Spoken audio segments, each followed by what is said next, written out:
दुनिया में हर देश के जो सरकार है, दुनिया में हर देश का जो हुक्मरान हैं, वो अपनी अपनी आवाम के लिए, अपनी अपनी लोगों के लिए, अपनी देश की तरक्की के लिए। मैं सऊदी में रहता हूँ, लेकिन सऊदी में देखा हमने कि यहाँ पे हर एक तरतीब है। कोई यहाँ की आवाम कोई भी रोती नहीं है या कोई शिकायत नहीं है हुक्मरान से, कोई सरकार से कोई शिकायत नहीं है। ठीक है, कभी शिकायत क्यों? क्योंकि सरकार उनकी खास करके ख्याल रखती है, चाहे वो गरीब हो अमीर हो, सबका। यहाँ हिंदू मुस्लिम वाली बात नहीं है। और जिस मुल्क में अमेरिका है, लंदन है, पेरिस है, इटली है, जैसे ऑस्ट्रेलिया है, ऐसा नहीं है वहाँ मुसलमान नहीं है। हर कौम करो, यहूदी भी हैं, ईसाई हैं, सिख हैं, सब है। लेकिन वहाँ पे दो तरह की बात नहीं होती। नहीं, इनकी ये बिरादरी अलग है तो इनके लिए अलग हिसाब है, उनके लिए वो बिरादरी है, उनके लिए अलग हिसाब नहीं। सबके लिए एक कानून है। और वो देश तरक्की पे है। जो जात बिरादरी में नहीं बचा है ना, बटा है, वो तरक्की पे है। आप चले जाओ वहाँ पे, हर चीज़ का एक तरीका है, एक सिस्टम है। ठीक है, हर चीज़ का वहाँ घूस नहीं चलता। वहाँ लोग किसी के लिए बुरा नहीं सोचते हैं। सब अपना अपना तरक्की के लिए पढ़े हैं। और हुक्मरान जो वहाँ के गवर्नमेंट है, वो उनके लिए हर चीज़ बेहतर करता है। रोड डेवलप, सिटी, हर मतलब संसाधन, खाने पीने का एक नंबर मिलता है। कोई प्रॉब्लम नहीं है यार।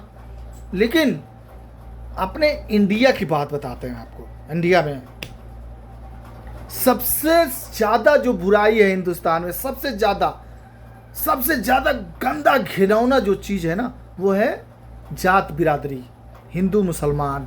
ठीक है, इसके वजह से हकीकत बता दें आप लोग को, हिंदुस्तान कभी तरक्की नहीं कर सकता जब तक हिंदू मुस्लिम सिख ईसाई दलित ये जात वो जात चलेगी, जब तक कोई तरक्की नहीं करेगा। और हिंदुस्तान में ये ख़त्म नहीं हो सकता। खास करके इस सरकार में, जो सरकार अभी चल रही है, इससे तो कभी नहीं ख़त्म होगी। और देश तरक्की नहीं कर सकती। जहाँ तक पीछे जाएगी, तरक्की कभी नहीं करेगी। हम बहुत ज़माने से ये चीज़ देखते आ रहे हैं कि कोई भी इंसान इंडिया में अगर कोई तरक्की करता है तो उसके लिए उन्हीं के लोग पैर खींच के नीचे खींच देते हैं।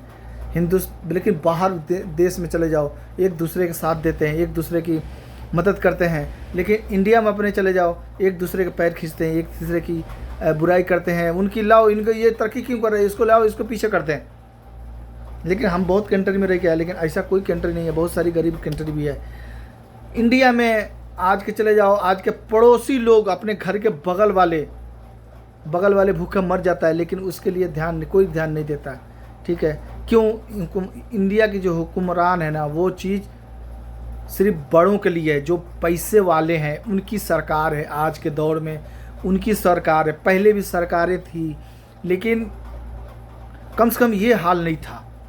इस दौर में, इस टाइम में इंडिया में जो गरीब है उनके लिए बहुत बुरी हाल है, बहुत बुरी हाल है। ठीक है, इतनी बुरी हाल है कि विश्वास नहीं मानेंगे। कभी कभी ऐसा लगता है कि यार क्या किया जाए, लेकिन कोई रास्ता नहीं मिलता।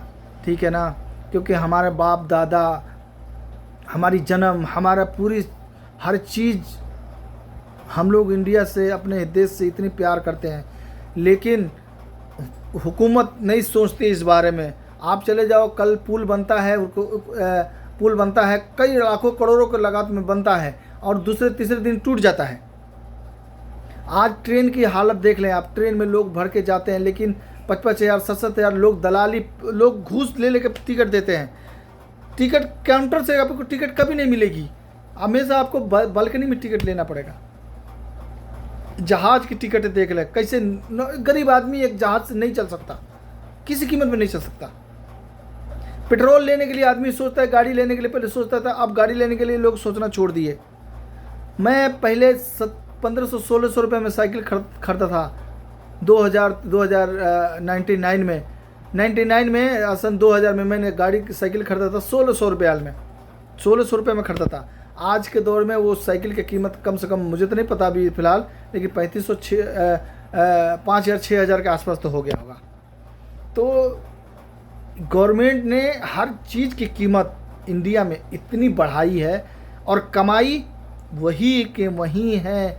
ऐसा नहीं है कि कोई बहुत 50,000 100 लाख रुपए इंडिया में कमा रहे हैं। जो बड़े बड़े कारोबारी हैं उनकी बात अलग है, लेकिन जो रोज़मर्रा वाले लोग हैं उनकी क्या हाल है। गवर्नमेंट से कोई लेना देना नहीं है। 80 करोड़ लोगों को राशन मिल रहा है। क्यों मिल रहा है राशन 80 करोड़ लोगों को? क्या ज़रूरत है उसकी? क्यों? इसका कारण है कि सबको राशन दो, ये कुछ बोलेंगे नहीं। आप किसी बच्चे को स्कूल में दाखिला करा दो, आपके पास कम से कम 10,000 होगा तो आपका बच्चे का दाखिला होगा, कम से कम 10,000।